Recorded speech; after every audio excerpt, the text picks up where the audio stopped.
She has brought honor to the Philippines in several ways.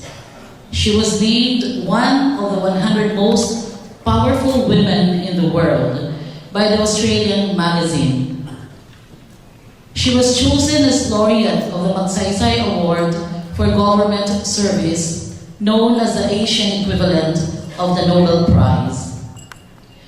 She was cited for bold and moral leadership in cleaning up a graft-ridden government agency.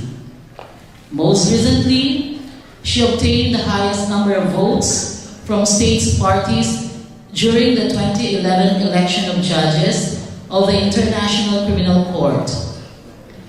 She is the first Filipino and the first Asian from a developing country to be elected in the ICC.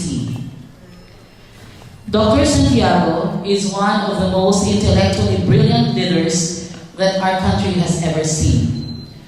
She earned the degrees Bachelor of Arts, Magna Cum Laude, and Bachelor of Laws, Cum Laude, from the University of the Philippines.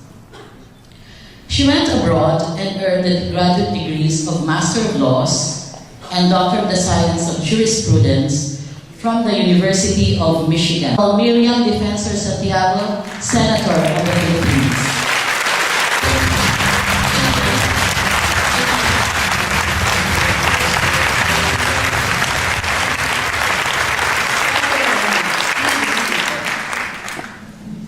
Napakaseryoso ninyong audience.